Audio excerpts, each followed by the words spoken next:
Welcome back to the Marvel Podcast for gifted listeners. Merry Christmas and Happy Holidays.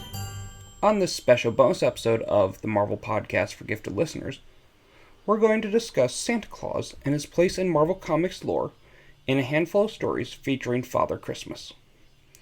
We're not going to do so much of a timeline this episode. It's more going to be like an anthology episode of sorts, where we just kind of take a peek at a few different stories involving Santa Claus. Kind of like the anthology books of Timely. So, let's begin with Santa's first appearance in Marvel Comics back in 1951 in Strange Tales number 34, one of Marvel's anthology books of the 50s. In the second story of the book, we see a story about a man who seems to have great intelligence, but works at a car mechanic shop, borrow a car that was brought in for the day that would be there for 6 hours. He also noticed in the trunk of the car that there was a suit that happened to be his perfect size. So he takes the car back to his hometown to show that he actually made something of himself. But once he gets there, he realizes nobody made anything of themselves. So before he returns the car, since he looked high society, he decided to stop at a high society club and grab a quick drink. At the club, he meets a beautiful woman, and also gets offered a job at a company that is looking for a head engineer, which is what he happens to specialize in. This one afternoon happened to seemingly turn around his entire life, for the better. When he returns the car, he realizes that it's Christmas Day. And then, as the owner of the car drives off, we realize that it is Santa himself. And thus was the first appearance of Santa in Marvel Comics. One possible origin of Santa in the comics is that he is a derivative of the All-Father Odin himself. During a nasty storm, a fisherman's wife prayed to Odin to get them to their destination safely. At the same time that this woman was praying, Asgard was being threatened by Gilak the Greater with an asteroid that was heading straight for Asgard. Instead of having Thor take care of the problem right then and there, Odin instructed Thor to gather Asgard's finest food, wines, and linens. When the time was right, Thor would hurl Mjolnir at the meteor to destroy it. When Thor threw his mighty hammer and destroyed the meteor, it created a burst of light that guided the ship to safety. Suddenly, the wife heard something at the deck of the ship, and when she went to check, she saw Odin, dressed in furs, dropping off a bundle of food, wine, and linen. He then disappeared in a flash of light. And then, as he was flying away in the sleigh, pulled by 2 rams, Odin shouted, "And a good midwinter to all, and to all a good life." In a wartime story taking place in 1943, the Fuhrer, Adolf Hitler, kidnapped Santa so that America would lose its morale during the war. So that this wouldn't happen, then President Roosevelt sent Nick Fury, Captain America, and Bucky Barnes to go rescue Santa. And they did, and saved Christmas. Yay! It has also been said that Santa is one of the most powerful mutants in Marvel Comics. So, one time, Cerebro detected an Omega-level mutant at the Rockefeller Center in New York City, the strongest one it had actually ever registered. And, at the same time, the Brotherhood of Mutants also detected that there is a powerful mutant at the Rockefeller Center. So, the X-Men go, the Brotherhood goes, they meet, they fight, like they do, and Santa being there, briefly transformed the Brotherhood into inanimate toys, transported the X-Men back to the X-Mansion, and erased everyone's memory of the event. As he was leaving, he gifted New York City with snow, and New York's first white Christmas in years. One year, a dastardly mall Santa convinced children to give him their addresses so then he could go break in and loot their houses. As Spider-Man was chasing the thief through the streets, the thief actually wound up encountering the real Santa Claus, who scared the thief so bad that he returned everything before Spider-Man could even reach him. In one story, which is probably the funniest one I found doing the research for this, was the story of how Santa made a personality called Nicholas and used his knowledge of the naughty and nice list to become the world's greatest detective. After he helped She-Hulk with a murder investigation, Santa became enthralled with the Green Giantess, and he made a pass at her.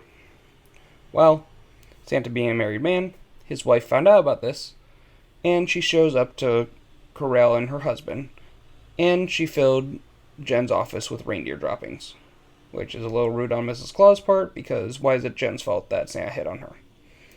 But that's besides the point. But before departing, Santa did give She-Hulk a present. And there was a time in the future where Jen was stuck in her She-Hulk form and couldn't transform back. But when she opened the present, it allowed her to change back and enjoy a normal Christmas with her father. The goodwill of Santa can even soften the heart of some supervillains. One Christmas, while delivering presents to Latveria, Santa gets injured, and so he convinces Dr. Doom to finish out his night and save Christmas. Doom eventually reluctantly agrees, and we get Santa Doom. And Doom goes and delivers all the presents for Santa. But not all villains are softened by Santa's goodwill. Doc Ock once imprisoned Santa at his own factory and took over the workshop and forced the elves to make deadly toys. One of the toys wound up in the hands of Cassie Lang, Scott Lang's daughter. Well, Scott took this personally and traveled to the North Pole to see what happened. And when he did this, he encountered Doc Ock having taken over the North Pole. So, using Pym particles, Scott shrinks the Spider-Man villain down to his size, and the two fought. While the two fought at ant size, Santa managed to free himself and turn the two back into their normal size. After this, Doc Ock tried to escape, but as he was trying to escape, Rudolph met him and stopped him. Not bad for a reindeer no one liked at first. But Santa can have a hard time when it comes to the morals of mankind. One year, when he was feeling the demoralization of mankind and felt that their faith and belief in him was fading, he sold his entire franchise to Hydra. Because that is always a great idea, selling to Hydra. Well, Howard the Duck was being a mall Santa that year and realized what had happened. He gathered up a whole group of mall Santas, and they all came together and convinced Santa that there was still good in the world and that he should take his factory back from Hydra. Which he did, and Christmas was saved. And the last story we're going to look at is probably the one where Santa's even more powerful than his powerful mutant origins. The last story we're going to go over involves Santa from Earth 42409. On this Earth, on Christmas Eve, Santa learns that his reindeer were actually the shape-shifting aliens, the Skrulls. The ones that we have seen in the Captain Marvel movie, The Marvels, and Secret Invasion. And without his reindeer, Santa couldn't make his delivery. So Santa goes to the Illuminati and asks them if he can use the Infinity Gauntlet so that he can save Christmas. Of course, the Illuminati agrees, because who wouldn't want to help Santa? But once Santa had put on the Infinity Gauntlet, though, he became drunk with power. When the Illuminati tried to ask for it back, Santa demanded that they come take it from him. And so, that's what they did. Or at least, they tried to. But Santa was too powerful and stopped the Illuminati. While Santa was distracted, Namor threw a snowball at the jolly old Saint Nick and knocked him down. And when he was knocked down, it caused the Infinity Gauntlet to fall off his hand. Once Santa returned to his normal state, he apologized to the Illuminati and gave back the gauntlet, saying that he just couldn't handle the power. The Illuminati forgave him. And then, suddenly, Tony Stark remembers, oh yeah, I have an 8-deer fleet of iron reindeer that you can take and use to save Christmas. Well, there you have it, gifted listeners. A variety of stories and appearances of Santa Claus in Marvel Comics. One of the most powerful mutants ever registered by Cerebro, possibly the All-Father himself, or maybe just an everyday hero who brings joy to the world. I hope you've enjoyed this little bonus episode that I released in time for Christmas. I hope you continue to listen to future episodes.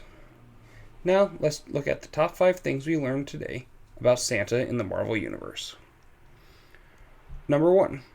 His first appearance was in an anthology book where he helped a man down on his luck turn his life around. Number 2. Santa is the most powerful mutant that Cerebro has ever measured, meaning that he's more powerful than Magneto, Professor X, and even Jean Grey. Number 3. In a few stories, Santa has lost faith in mankind's faith in him. Number 4. Santa once gained access to the Infinity Gauntlet and became drunk with power, and a snowball was used to stop him. And number 5. One year, while delivering presents to Latveria, Santa gets injured and begs Dr. Doom to take his place, which he does, and we got Santa Doom. This episode was written, recorded, and edited by myself, James Bazinski. Intro music, outro music, and any other sounds you've heard in this episode were sourced from freesound.org. In the 4th and final episode of the Marvel timeline that we have been going on, we look at 2000 to modern day and see just how Marvel changed in the new millennium and how it changed with the real world around it. You can find us on Instagram at TMPFGL, YouTube at the Marvel Podcast for Gifted Listeners, and you can email any feedback to tmpfgl@gmail.com. Until next time, gifted listeners, Merry Christmas, Happy Holidays, and Excelsior!